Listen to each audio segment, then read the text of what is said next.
chance to have signages. All the primary trusses have been kept naked to have maximum, to highlight the structure and at the same time to also highlight the primary structural elements. These are some of the photographs during construction when we were trying to construct the dome in steel. And that's how it looks once it was completed. So that's how I said, these secondary trusses and the secondary elements have been hidden. The primary trusses through skylights have been accentuated. And another thing that is very fascinating about this project is that this project changes. If you go to Raipur, this terminal changes by time. During the day, it has a white rendering, and as you go towards the evening, the rendering changes towards yellow. Even the elements like Korean have been utilized on the facade to give a color renderation. The southern facade of the terminal has been heavily protected through louvers.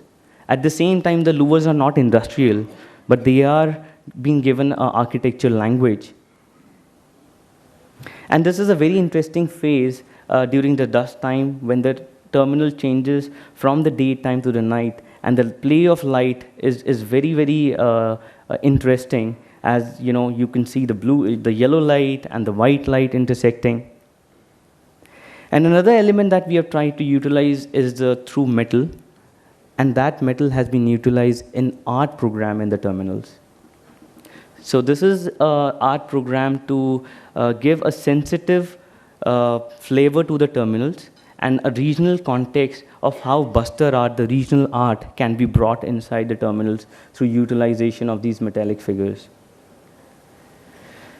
And another very important part for these terminals are that eventually these terminals are designed for the people. And how the people interact with all these facets that we have tried to portray inside the terminals. And you see there is a small girl right there at the central image. She's trying to connect and trying to see these murals. So that is what is fascinating, that people are coming inside the terminals, trying to relate with them, trying to spend their time with them.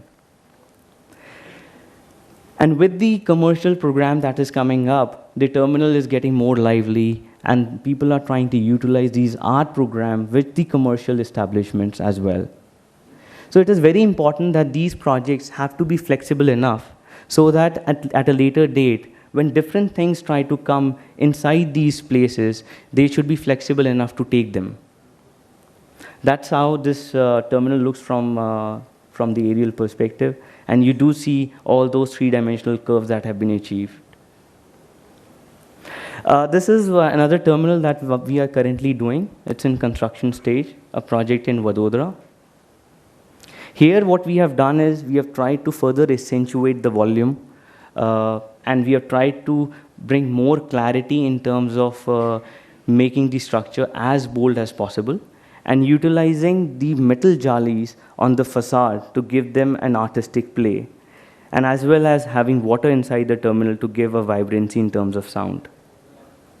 In terms of the facade, we have a very insulated facade without any windows towards the east and the west, and the northern and the southern side we have the glass, which is protected again by cantilevers. In terms of section, again, we have utilized the same idea of getting to utilize the skylights as a source of getting more daylight. So here in this art program, what we have tried to do is the jali or the metallic piece, as you see on the upper two sides, is what would give the flavor of an art program in a very, very generic manner. And in terms of, this is one of the first projects to get GREHA rating, and we help GREHA to substantiate even the rating systems because this is a 24/7 building, and such kind of systems were not there to actually see how this kind of a building can be energy simulated, or there could be a way of capturing this building, because they had talked about a building of 8 hours running, 16 hours running, but a building which has to run 24/7 was a different matter altogether. And in this building, we have been able to save energy by 62% based on those very, very simple insertions of placing the building in the right direction, utilizing this harsh sun in a subtle manner to get as much as sunlight as possible. Uh, Recently, a couple of years back, we participated and we won the study for intermodal hubs in Gujarat. And this was a project where we were trying to just not think about the station design, but we were thinking about certain stations which can bring a possibility to change the city fabric itself. So I would just talk about those particular stations. One of those is Koba Circle, which is like a place like Gurgaon here in Delhi, a little suburban area, and we had a lot of agriculture passes all around it. So we thought about why we should think about the station as a station in itself, but why can't we think about a whole master plan which would be based towards the transit-oriented development? So we increased the circumference, and what we thought about was, let's think about the pedestrian, the other circulation possibilities, and the environment, and how a pedestrian can access these train corridors from 500-meter radius. So thinking about that, we created a very, very generic kind of an animation to think about this idea, to project this idea with the client, and then we took it to the municipality as well. Because this was a project where we were thinking about these green corridors and creating a vision in the city itself where you can actually make a way of maneuvering through the cityscape and not think about roads as a primary element of connectivity, but people as the source of connectivity.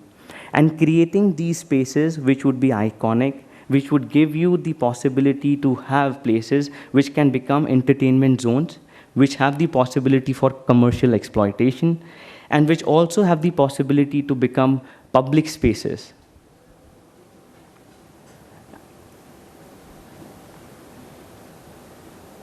And at the same time, utilize those factors to make them daylit. So these buildings, we thought, are more than just pieces of architecture, but are impressions about the city. And these buildings have to be just not layers of insertion, but have to be a fabric which has been integrated in the city itself.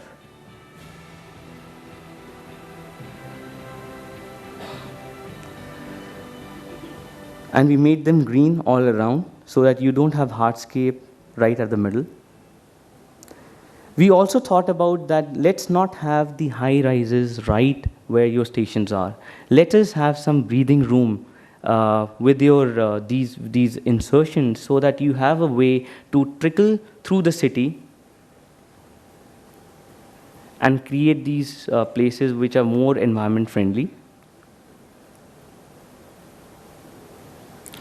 At the same time, when we were thinking about these intermodal hubs in the industrial zone, we thought about how these industrial zones can have a new flavor. Why should they have an industrial place should have a station which should be just a rugged station in itself? So we thought about how a banyan tree in itself is a way of integrating the structure. And we thought about how this structure can origin from the center, because right where the trains are running, we had the roads right there. And when we were Gurpreet, thinking... you have one more minute. I'll be just wrapping another couple thank of minutes. Yeah. So at the Akshardham, what we did was we talked about a station which would have the same architecture element as the design of the temple and would be an accentuation of the temple itself.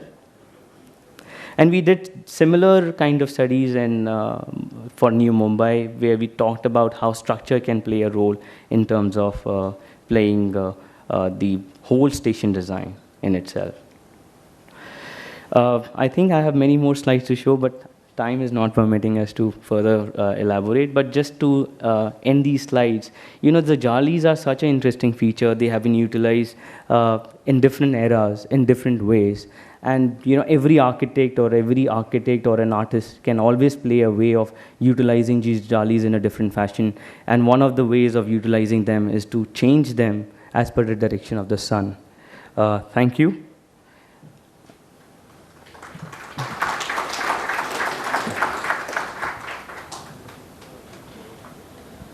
Yep. Thanks a lot, Gurpreet. It was a very nice presentation. Now to invite the next speaker, Mr. Rajendra Kaushal, and His subject is Indian galvanizers, capacity scale up to meet future potential.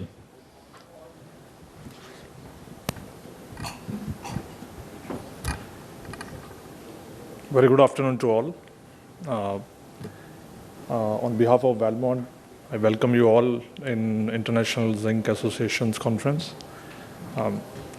My topic is capacity scale up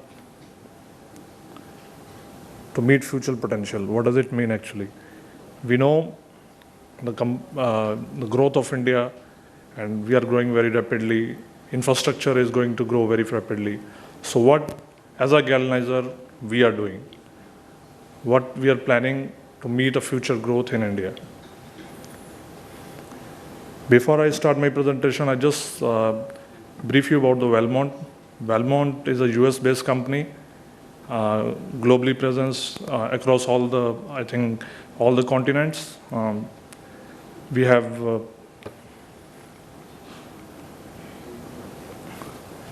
almost 95 locations of plant manufacturing all across the globe. Valmont have four major business segments in which we work. One is EIP, Engineering Infrastructure Products, in which we have a street light pole, high mast, guardrails, gratings, cable tray.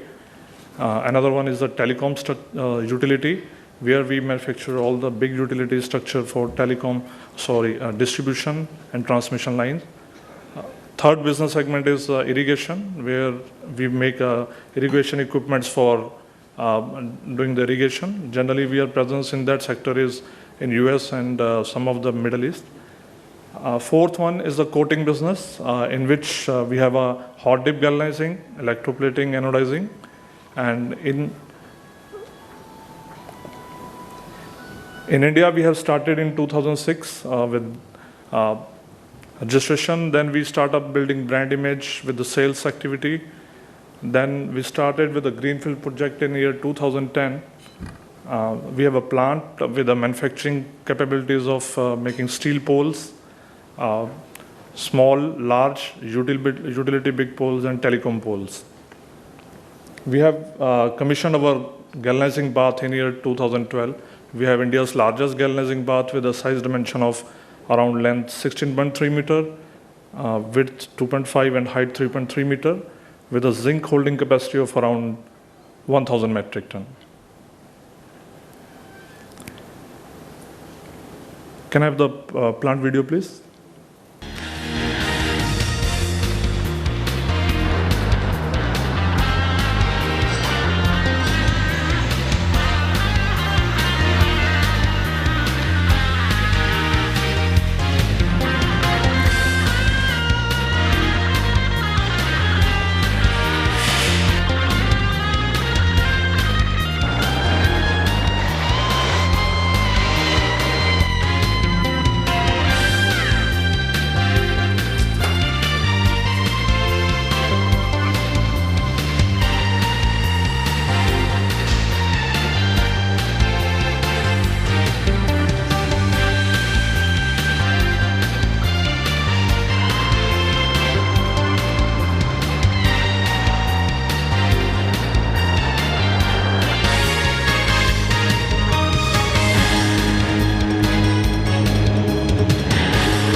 The plant is located on a Pune-Hyderabad highway. It's 120 kilometers away from Pune. Before putting this plant, we have did some market survey, which I like to share. As in the morning, Dr. Steve has told the per capita consumption for zinc in India. So we have a huge gap here with respect to the whole world. I think as the infrastructure grow, this will keep on increasing, and we will be in next 10 to 20 years will be nearby some around 2. So we have done survey in a western region. We are since we are in India's western region, so we have listed down all the galvanizers located in the western region and the size of kettle they have. So what we found in that is, on the average, 75% of the galvanizers have the kettle size of 8 meter, and 20% of the galvanizer, 25% of the galvanizers have the kettle size of only 10 meter, and only 5% of the galvanizers has a bath size of 13 meter. So what does it mean? Because then we speak to so many big fabricators, infrastructure companies, so they are finding they have some challenges. We ask them why you go for the painting, why you don't go for the hot dip galvanizing. So we find some different answers from them. They told that they have a size constraint. Their sizes are so different that they are not fitting in this particular kettles. Second one, even if they build bigger or lengthy bigger sections, they need to be double dip, which is not aesthetically good. That's why they will go for the either go for the painting on any other secondary kind of coating. Third, they have because of the small size of kettle, the throughput from the kettles are very low. So because of the high lead time, they generally don't prefer to complete their projects early, so they go for the other way of painting or some other secondary coating. Fourth one, we find that is a quality, because they find the galvanizers are not that much professional, their process controls are not that much strong enough to give that particular, they don't have the confidence of that level that if they made their venture partner with that particular galvanizing, then they will able to complete this particular project on time with a good quality. So keeping all these particular things in mind, we build this particular plant with the capacities. In this particular plant, we have a capacity of almost 50,000 metric ton per year. With size I've already mentioned, we have a dual fuel burners. We can use LPG and propane both. We have a zinc chemistry, which is a special high grade, which we are using zinc nickel bismuth alloys, keeping in mind the reactive steel of the. Generally, even in India, we mostly got the steel which is reactive steel, so we have a better control of the coatings. We use a special high grade with the nickel and bismuth alloys. We follow the standard process: 7-tank, acidic degreasing, pickling, water rinsing, flux, molten zinc quench, and passivation. We have some special feature in our kettle. That's I mentioned. We have 6 high velocity burners, which maintain the temperature of bath at 440 and 450. We have a very high thermal stability of the bath. The total, 20 metric ton per hour we can produce. Any kind of structure which can fit into 16.3 meter long, 2.5 meter wide, and 3.3 meter of the height. This particular tonnage and this much helped me in having a uniform coating of the products. Since we are almost present in, and we have a history of doing galvanizing, we have a very good brand image in Valmont Coating with the name in US and the industrial galvanizer in Australia. So we collate our best practices and we implemented here in India. These are some of the few best practices in during galvanizing. What we'll do about the crane speeds, and then the drossings of the product every 15 days, alloy addition regularly, then kettle chemistry up to date, and the kettle wall cleaning for the longer life of the kettle. That is most important, and operate between 448 to 450 again for the kettle's life. As I mentioned, for maintaining the kettle chemistry for the reactive steel in India, we generally use bismuth and nickel alloy. Again, that depend on different, and most in India, lead is very common in galvanizing bath. But looking at our experience in different countries, we generally go for the nickel and bismuth alloy for reactive steel. So this is just again one more best practices method. We put zinc recovery equipment. This is from a company named Pyrotech, which helps in keeping your zinc consumption in control. This is basically is equipment. You take out the skim from the top of the kettle, and then this particular equipment grab out the pure zinc out of that ash, and you can sold out the rest of the ash to the seller. So putting this best practices in this particular plant, we got the benefit, and we bring most of the big fabricators and most of the big architects, designs, and they have a confidence with us. This plant has a capacity of 50,000. The other thing which we have done in last 3 operations, we bring down the turnaround time, which is generally in that region for galvanizers are around 4 to 5 days in just 48 hours. So this is also a big achievement for in case of this. And I will like to add here in 4th point, which is a fabricator can fabricator, because I will give you one example in which if you have a suppose 30-meter long stadium high mast, and in that if you have a kettle size 8 meters, so accordingly you fabricate 10-meter long section or 8-meter long section. So you have to make that high mast in 3 sections. But if you have a longer baths and longer fabrication, then I can do it in 2 sections, and I can remove the slip joint of 4 meter, which will save my manufacturing cost and other expenses in that.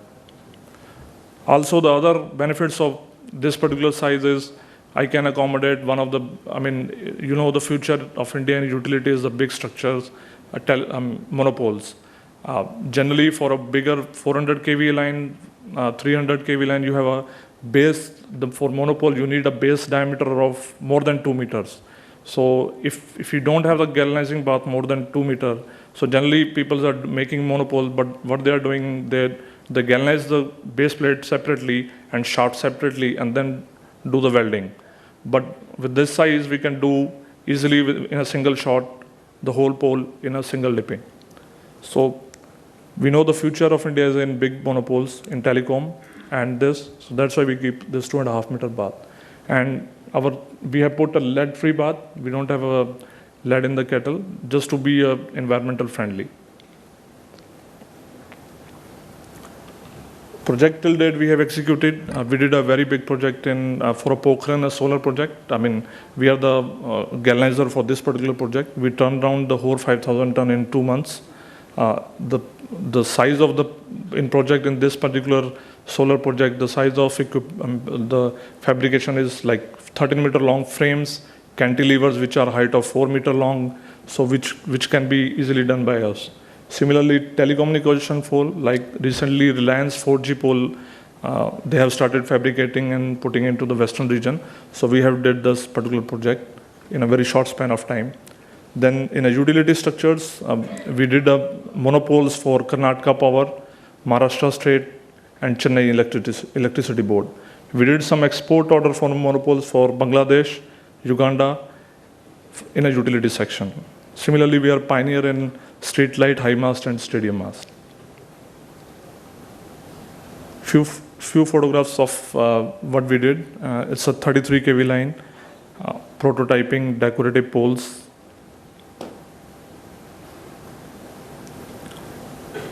This is the high mast. This is a UP PTCL 132 kV single circuit line with a 67 poles, 9 type. This is also utility pole. This is also utility. This one a stadium mast we did for Shivaji Stadium and RK Khanna Tennis Stadium. This is a 65-meter long stadium mast in Ranchi.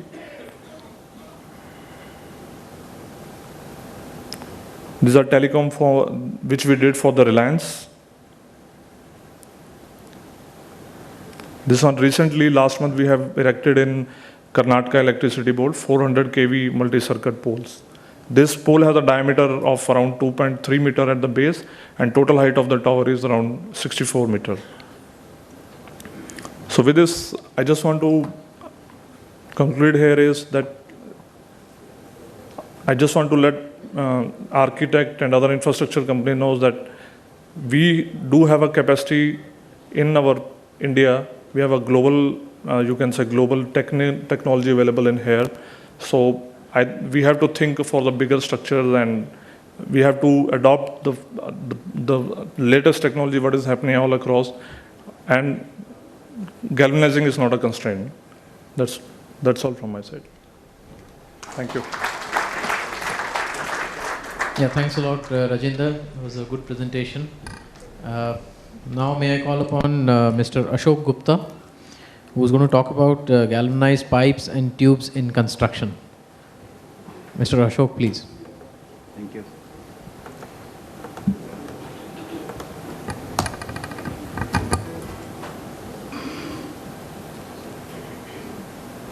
We are from steel pipe industry, ARW steel pipe. I'm sure you're aware of steel pipes being used everywhere, being used for water transportation, and they are used for support system you have seen just now in the airports or in the poles, high mast poles. And steel pipe industry is a very big consumer of zinc. And everywhere in steel pipe, zinc gives is a longer life. So I will be talking about life of steel pipe with zinc and what happens to it. We in APL Apollo produce all kind of steel pipes. There could be black pipes, there could be galvanized pipes, there could be hot dip galvanized, which is basically after you make pipes, or we can galvanize sheets and make pre-galvanized pipes. We have our plants all over India in north, south, and west. And we are one of the largest players in the country. Henceforth, we will going in for steel pipes with even color coatings. So it will improve the life of galvanized products even more. And our pipes are used extensively by almost all users. We are planning to continue our growth further and become the largest not only in India but across the world. Now I'll come to galvanizing part of it. We are a big consumer of zinc. We consume about 600 tons of zinc per month. This is both for hot dip galvanizing, that is the galvanizing after you have made the pipes, and before that. Now what are the problems we face? One of the biggest problems we face in galvanizing is corrosion, particularly in concealed piping. You know, when you use a pipe inside a house, typically after some time, the pipes get corroded. This is despite the zinc being there. Zinc is supposed to be non-corrosive. But what is observed is after some time, the pipe doesn't remain. And more people are shifting to plastic pipes. Now this is a big threat, not only to zinc, also to steel. Steel industry and zinc industry both are being affected by PVC industry. And this is one single problem which everybody is facing throughout the world. So more and more steel and zinc is being replaced by PVC, plastics. The other factors being high consumption, wastages, dross, etc., and white rust. The moment you make a pipe, you get white rust. What is corrosion in concealed piping? In a wall, when you put up a pipe, particularly for the purpose of domestic water supply, there is moisture present there. And the moisture, along with certain chemical, act to take out a zinc layer from steel. It has been observed that within a short period of 3 to 6 months, the zinc is no longer there, even the steel is no longer there, and you have hole all around. So at times in the houses you will see leakage all around and scary figures. And this is where the PVC is coming in. How do we stop the migration? Different methods have been tried. People have tried with higher coatings of zinc. People have tried with chromating. All that helps. A polymer coating, a PVC wrapping, and alloying. But all of them have limitations. They've been successful to some extent and not so successful in many other ways. So I think all of us, particularly from the zinc industry and from the steel industry, have to find out ways of ensuring that this corrosion can be stopped. This migration of zinc from steel can be stopped. Otherwise, consumption of zinc and steel will slowly be replaced more and more by PVC or some other product like copper. We are trying with different percentages of zinc and aluminum and other alloys to find out if it is possible to stop the migration.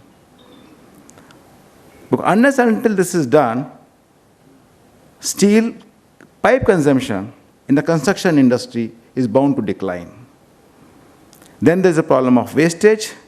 In many sectors, as much as 40% of the zinc goes as wastage.